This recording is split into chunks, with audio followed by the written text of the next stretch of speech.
নমস্কার বন্ধুরা, আমি অমিত কাউরি। আজকের ভিডিওতে আমরা ইরান ইসরায়েলের যুদ্ধের জন্য শেয়ার বাজারে যে এত বেশি পতন হচ্ছে, এই সময় মার্কেটে একটা প্যানিক সিচুয়েশন তৈরি হচ্ছে। এই সময় স্মার্ট বিনিয়োগকারীরা কিভাবে ইনভেস্ট করেন, আপনাদের পোর্টফোলিওকে কী করে আপনারা সেফ রাখবেন, সে বিষয়ে করতে চলেছে। তাহলে আসুন ভিডিওটি শুরু করা যাক। আপনারা হয়তো এখন অনেকেই চিন্তায় আছেন যে ইরান যুদ্ধের কারণে শেয়ার বাজার বা সোনার কী হবে। টিভিতে খবর দেখে মনে হচ্ছে সব এখন শেষ হয়ে যাচ্ছে, মিসাইল ছোড়া হচ্ছে, চারিদিকে আগুন জ্বলছে। কিন্তু আমি আপনাদের নিশ্চিত করে বলতে পারি এই যুদ্ধের কারণে অনেকেই কিন্তু এখন মিলিয়নিয়ার বা বিলিয়নিয়ার হতে চলেছে। এই গালফ ওয়ারই হোক বা রাশিয়া ইউক্রেন যুদ্ধই হোক বা এখনকার যে ইরান ইসরায়েলের যুদ্ধ, যে কোনো বড় সংঘাতের সময় আমরা দেখেছি 99% সাধারণ মানুষ ভুল সিদ্ধান্ত নেয় এবং নিজেদের টাকা হারায়। এখন আমরা সাধারণ মানুষ কোন ৩টি ভুল করে সেটি জেনে নেই।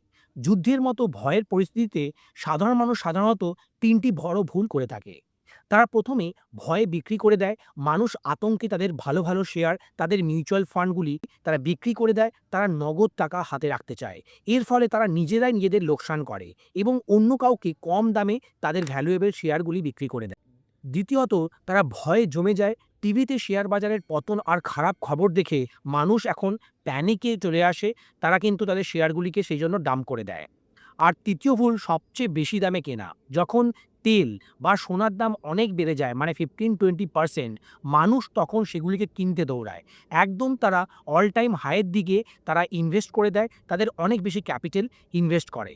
রিসেন্টলি আমরা দেখেছি যে সিলভারও যখন একটা খুব ভালো বুল রান চলছিল, তখন অনেকেই কিন্তু লামসাম ইনভেস্টমেন্ট করে দেয় সেই অল টাইম হাইতেই।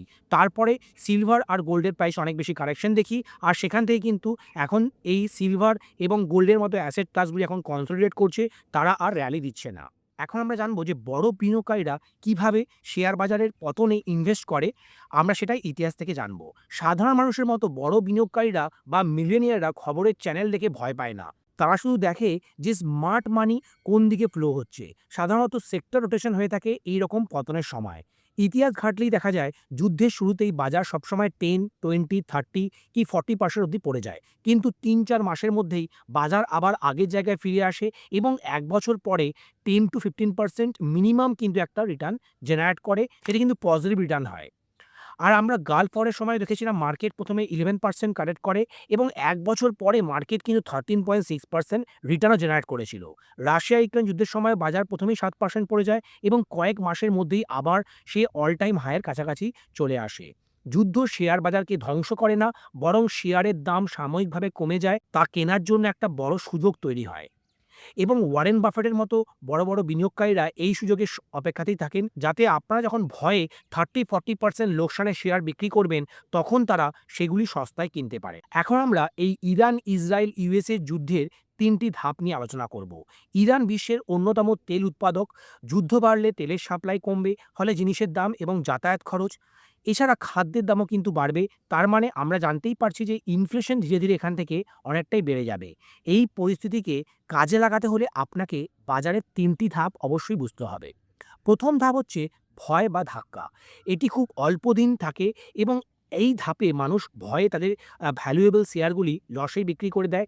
বেশি দামে তারা তেল, সোনা এগুলি কিনতে চেষ্টা করে। ২য় ধাপে কি হয় না, এই সময় ১ম দিকের ভয় কিছুটা কমে আসে।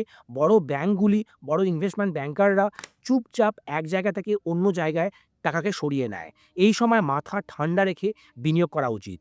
৩য় ধাপে আমরা জানব যে আসল ধনী ব্যক্তি কিন্তু এই ৩য় ধাপেই তৈরি হয়। তারা দাম বেড়ে যাওয়া তেলের শেয়ার না কিনে পাইপলাইন বা স্টোরেজ কোম্পানির সস্তা শেয়ার কেনার চেষ্টা করে।